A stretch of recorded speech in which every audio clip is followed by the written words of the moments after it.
mga bashers. Tunay ang kanilang dala, katotohanan talaga. Anong sabihin nyo, ibiyan sa kanilang uubra. Mga Hi guys, this is DJK na Mike. Okay, and okay din sa inyo. Shoutout po sa lahat guys. Ayan, hello again. Oh my God, nagsalita na si ano. Guys, alam niyo ba kung sino nagsalita?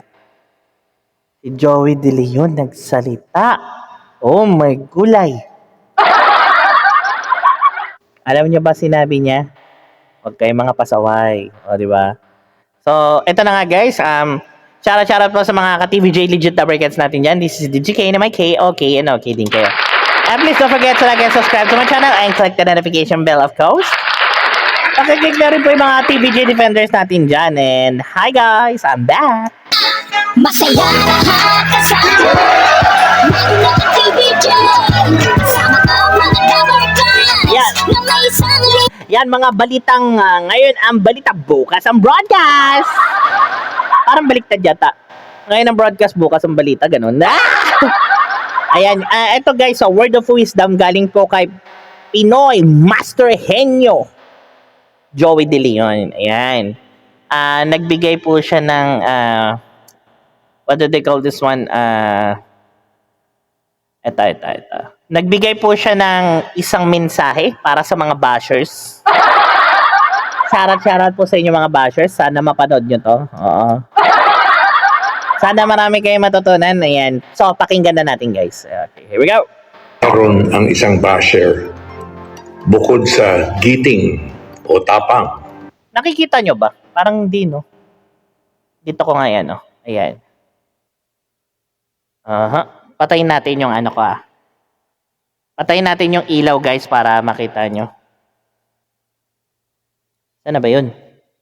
Asan ka na, mahal? Ayan. Shoutout sa lahat, guys, Saglit lang. Ayan. Iyan ako.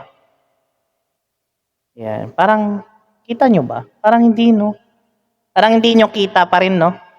Pero, eto po, sinabi po yan ni,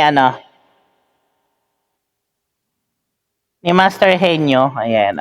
Didikit ko na lang. Ayan. Para mag-focus. Ayan. Para manira at mamuna ng ibang tao.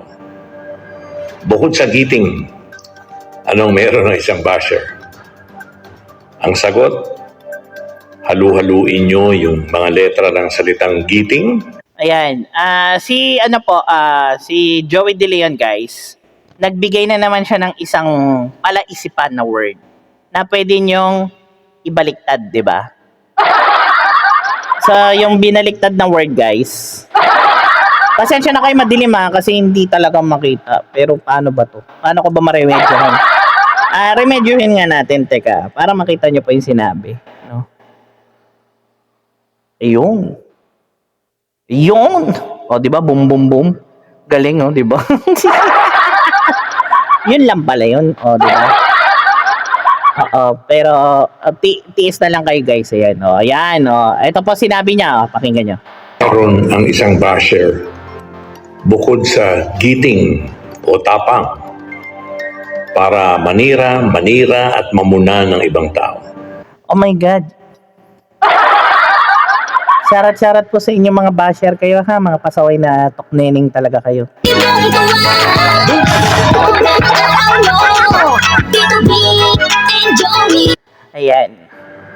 Bukod sa giting, anong meron ng isang basher? Wala, nga. Ang meron po sa basher, pasaway lang sila, naninira. Wala lang. Hindi sila makontento kung ano meron po sa kanila. Ang sagot, halu-haluin nyo yung mga letra ng salitang giting. Ako alam ko. Pero hahayaan ko po yung mga ka-Dabarcats natin na mag-isip yan. At makukuha nyo ang salitang inggit. Inggit. Boom. Diba? Sana all. Boom!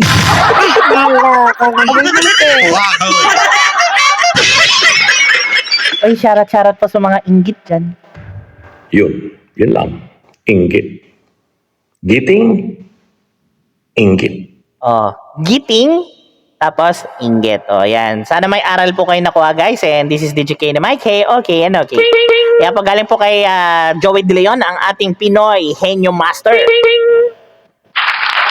God bless, guys, and have a good day. And please don't forget to like and subscribe to my channel and click the notification bell.